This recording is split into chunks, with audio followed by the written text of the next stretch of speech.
Receiving salary in coins, Anhui woman endures humiliation to carry home several dozens of kilograms. Consumer spending shrinks, China's retail giants report Bleak. CCP seeks to boost manufacturing, scholars, weaknesses are hard to eliminate. Silent resistance. Mourning for Keqiang movement spreads to over 20 cities, Eulogy directly targets authorities. Xi Jinping's letter sparks uproar among China's Overseas Educated Scholars Association. It's all covered in today's China Truths. Receiving salary in coins, Anhui woman endures humiliation to carry home several dozens of kilograms. The scenario where workers on the Chinese mainland are owed wages for an extended period has become more prevalent and has been consistently covered by the media in recent times. However, a new situation has recently come to light in which a woman accuses her former employer of intentionally withholding her salary and retaliating by giving her 3,000 coins as payment. She was forced to endure the humiliation of carrying several dozen kilograms of coins back to her home. In detail, on October 27, a woman posted on social media, stating that she was terminated on September 19, citing the company's poor performance and the purported redundancy of employees. Furthermore, she made allegations against Luan Bujia Media for maliciously withholding wages and verbally mistreating employees, and compensating them in coins. The post stressed that the company deliberately delayed payment for an extended period and ultimately paid me exclusively in 3,000 coins, intentionally making me count them repeatedly, demeaning my dignity. The woman voiced her discontent, saying, "This is how regular folks are humiliated in the workplace. Having to carry home dozens of kilograms of heavy coins, what an inconsiderate boss." She clarified that she was merely working to make ends meet and questioned what she did to deserve such an affront to her dignity. Her complaint has attracted the attention of local media. The Jiangxi Urban Channel confronted the media company involved in this incident. Mr. Su, the person in charge, contended that the woman was on her phone all day at the company and not doing any work, which was their justification for terminating her employment. Mr. Su also asserted, there is nothing improper about it, and there are no legal provisions that forbid using coins as wage payment. Following the Anhui woman's distressing experience, which gained attention across online communities, it has also captured the public's interest. In reality, similar occurrences have taken place multiple times in mainland China in recent years. As reported on Hunan TV's Big Reference program, in early September 2021, a worker named Li, employed at a pig farm in Sangzhou, Hebei, requested permission from his employer to attend a family funeral in his hometown. However, upon his return with his wife, the employer declined to pay their wages, attributing it to production delays caused by their absence. Despite numerous appeals, the employer surprisingly used tens of thousands of 1-cent coins to remunerate Li and his wife the 8,000 yuan they were owed. They painstakingly counted the coins one by one late into the night and discovered they only received 3,500 yuan. Frustrated, they reported the matter to the police, leading the employer to eventually relent and transfer the payment via a bank transfer. Consequently, in response to such incidents, certain mainland Chinese media outlets have sought guidance from practicing lawyers. These legal professionals have clarified that, in accordance with relevant regulations, as long as a company uses the country's legal currency, it is not illegal. However, such actions may be regarded as constituting inadequate fulfillment of contractual obligations by the company and raise ethical concerns.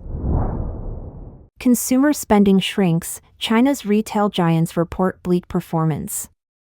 Due to the extreme zero-COVID measures and the extensive closure of stores over the past 3 years, China's retail giants, Anhui supermarkets and Suning.com, are continuing to report dismal performances this year. Suning.com, in its recent financial report released on October 27, noted that its core business in household appliances and 3C products is still affected by a weak consumer market and low demand. Additionally, Suning.com's subsidiary, Carrefour China, is actively closing stores and downsizing operations, contributing to Suning.com's declining sales and profits. Business revenue for the first 3 quarters of the year dropped by 12.4% compared to the same period last year, totaling 48.7 billion yuan, resulting in a cumulative loss of 2.6 billion yuan. Suning.com has accelerated store closures nationwide, shutting down a total of 106 stores from January to June. Meanwhile, Anhui Supermarkets, another major retail player in China, is grappling with poor performance during the first 3 quarters of this year, primarily due to weakened consumer demand. According to the financial report released on October 27, Anhui Supermarkets barely achieved profitability during this period. Third-quarter revenue amounted to 20 billion yuan, marking a significant year-on-year decline of 9.54%.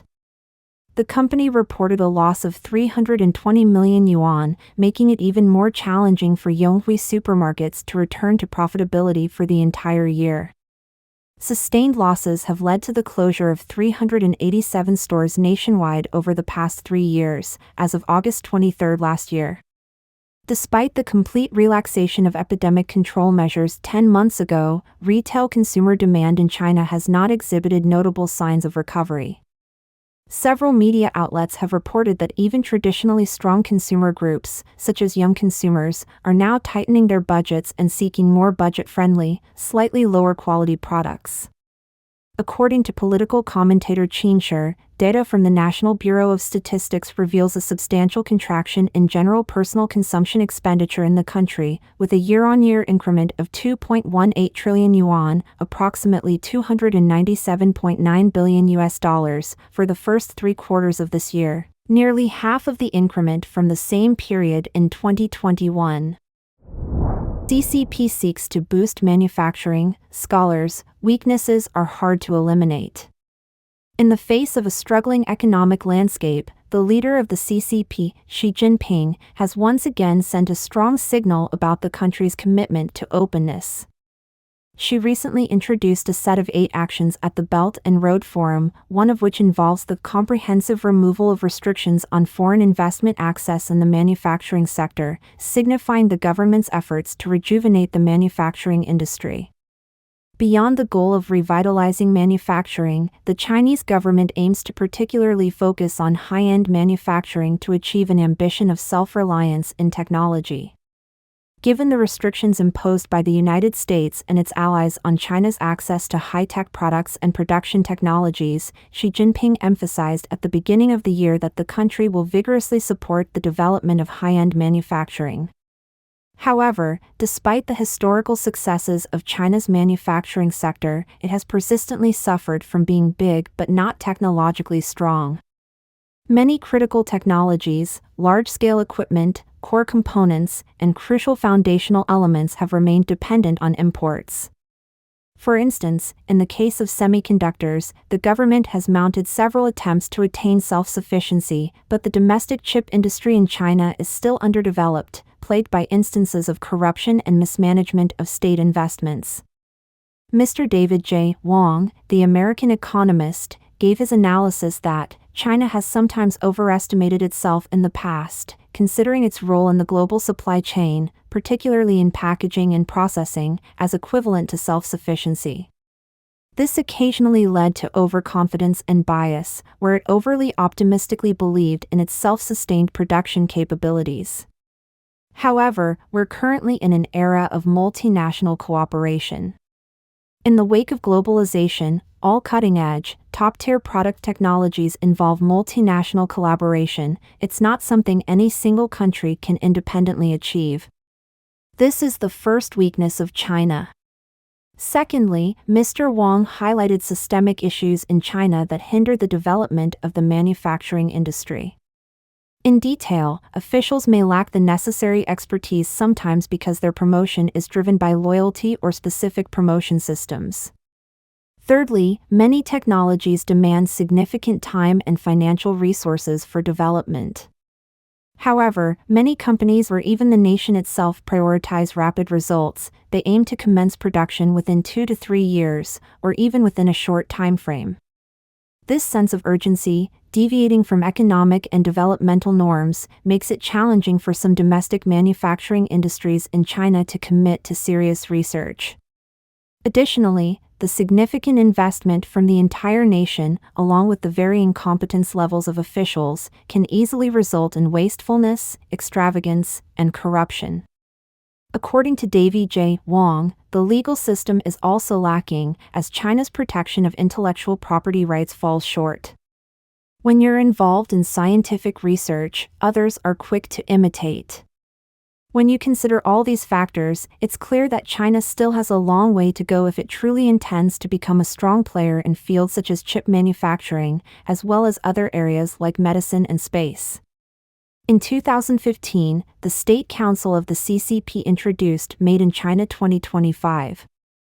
The government's primary strategic objective is to join the ranks of manufacturing powerhouses by 2025. However, due to concerns regarding the perceived threat posed by the CCP to the free world, the United States and its allies have implemented restrictions on high technology.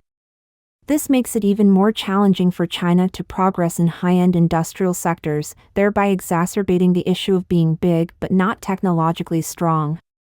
Moreover, because of the CCP's anti-espionage law and geopolitical risks, foreign investment is rapidly pulling out of China. We're yet to see how much the authorities' announcement of the comprehensive removal of restrictions on foreign investment access in the manufacturing sector will actually enhance China's manufacturing industry. Silent resistance. Mourning for Li Keqiang movement spreads to over 20 cities. Eulogy directly targets authorities. After the death of former Chinese Premier Li Keqiang, large gatherings formed to pay their respects at various locations, including his former residence on Hongxing Road in Hefei, Anhui, his ancestral home in Jiuzi Village, Dingyuan County, Anhui, and the places he had governed in Zhengzhou, Hunan, among others. Despite the cautious measures taken by Beijing authorities to prevent any escalation, spontaneous memorial activities quickly spread to more than 20 cities across the country.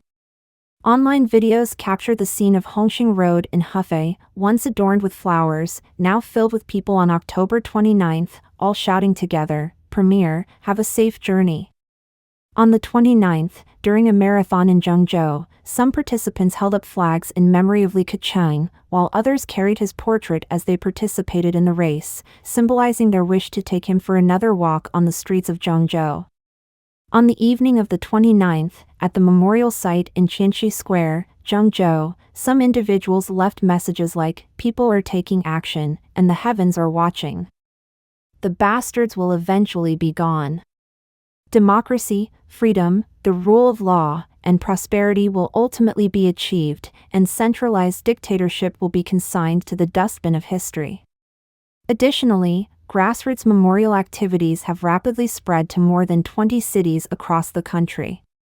Many photos shared online depict people in various places, all leaving flowers in memory of Li Keqiang. However, in some areas, the police later removed the flowers and portraits. According to social media users, in the live stream titled This Moment in Xi'an by the Shaanxi Metropolitan Daily on the 29th, a considerable number of people gathered to pay their respects to Li Keqiang and indirectly criticized the authorities. The live stream was shut down 10 minutes later. On the mainland, the Southern Metropolis Daily reported Li Keqiang's passing on the 28th, along with images of two massive trees. When some users reposted this on overseas social media platforms, they captioned it with a reference to the song from back in the day, "What a Big Tree." It is known that What a Big Tree is a song dedicated to the late former General Secretary of the CCP, Hu Yaobang. The lyrics symbolically portray Hu Yaobang as a tree, expressing admiration and remembrance for him. Hu Yaobang's death was a significant factor that led to the June 4 Tiananmen Square student movement, which shocked the world. It has been reported that the authorities were concerned that Li Keqiang's passing might also lead to social unrest. Consequently, several universities issued notices prohibiting student gatherings, and a significant number of police were stationed in Tiananmen Square. On the 29th, there were reports that the Central Committee of the CCP had instructed the Public Security Bureau to assist in obtaining order information for online purchases of memorial items such as flowers and candles and have them mailed to various locations, including the major universities in China. They also aimed to restrict the release of related orders. In response to this, Mr. Feng Chongyi, a Chinese studies professor at the University of Technology Sydney in Australia, shared his insights during an interview with Voice of Hope on the 28th. He pointed out that the substantial number of people visiting Li Keqiang's former residence to pay their respects doesn't necessarily indicate deep admiration for him. Instead, it serves as an avenue for individuals to seize the opportunity to voice their discontent with Xi Jinping. In detail, they express their discontent with various aspects of their lives, such as work, given the prevailing dissatisfaction stemming from stringent government control and a record-high unemployment rate. Mr. Feng Chongyi emphasized that while Li Keqiang may not have made substantial contributions and cannot be compared to Hu Yaobang, his willingness to speak the truth is a valuable trait that unnerves the Chinese Communist Party. Zhao Longjian, a Chinese media personality currently residing in the United States, stated that the CCP is in fear. It fears the truth and candid discourse even when it concerns deceased individuals. Xi Jinping's letter sparks uproar among China's Overseas Educated Scholars Association. In a recent development, CCP leader Xi Jinping's congratulatory letter to the Overseas Educated Scholars Association of China, OSAC, shed light on its role as a CCP-controlled organization with the aim of infiltrating Western countries, drawing international attention. In detail, on October 21, authorities in Beijing celebrated the 110th anniversary of the establishment of OSAC, also known as the Western Returned Scholars Association. He called on the association to rally talent from around the world and pool strengths of creativity for the development of the cause of the party and the country in his letter. Notably, Xi Jinping also praised the association for its contribution in uniting overseas Chinese students, calling on the association to continue to play its role as a talent pool in serving the country, a think tank of good ideas and proposals and a vital force in people-to-people diplomacy. Wang Huning, Xi's top advisor and a member of the Standing Committee of the CCP's Political Bureau, gave a speech at the celebration calling on the association to better rally overseas students and scholars around the party. According to public information, the Western Returned Scholars Association was originally established in October 1913 in Beijing during the Republican era of China by famed Chinese intellectuals who were educated in the West, which was years before the CCP was set up by the Communist International run by the Soviet Union in 1921. The association ceased activities during the Communist China's Cultural Revolution. In 1982, it resumed activities under the Secretariat of the CCP's Central Committee and has been managed by the CCP's United Front Department, becoming an organization to target Chinese students studying abroad. In 2003, the CCP gave the association another name, Overseas Educated Scholars Association of China. According to its official website, the association currently has 42 local organizations, 2 member groups, 15 national and regional chapters, individual members have exceeded 220,000, and there are 125 standing directors, 287 directors, and 35 overseas directors. They have connections with more than 100 organizations of overseas Chinese students. With the key details outlined above, Xi's letter highlighted the association's affiliation with the CCP's United Front Work Department and its overseas infiltration function, which caused an uproar among overseas Chinese on social media. US-based economist Li Hingqing posted on the X platform that he just learned that this organization turned out to be a United Front tool of the CCP. He questioned whether Xi Jinping's congratulatory letter constitutes a crime of leaking state secrets. A user revealed that this is a major United Front system. As an example, Chen Zhu, the president of the Western Returned Scholars Association, played a key role in obtaining France's assistance in building the Wuhan P4 laboratory, where the virus gain function is experimented and is suspected to have leaked the virus that caused the outbreak of COVID-19. The writer and current affairs commentator Keqiang, based in the United States, further explained that the CCP's methods of infiltration and bribery surpass the West's imagination. As a result, many Western elites have unintentionally become ensnared, leading to a continuous erosion and disintegration of Western social and value systems in the presence of numerous temptations. A user named David posted on X, urging the immediate deportation of all members of the Western Return Scholars Association, emphasizing that no one should be allowed to stay in the West. Don't forget to comment in the section below to share your opinions on today's topic with us. If you find the information helpful, please share this video with a friend to watch together. This will be a great source of motivation for our team to produce more and more quality and reliable videos. And also don't forget to like and subscribe to see more interesting topics from China Truths. Thank you for tuning in.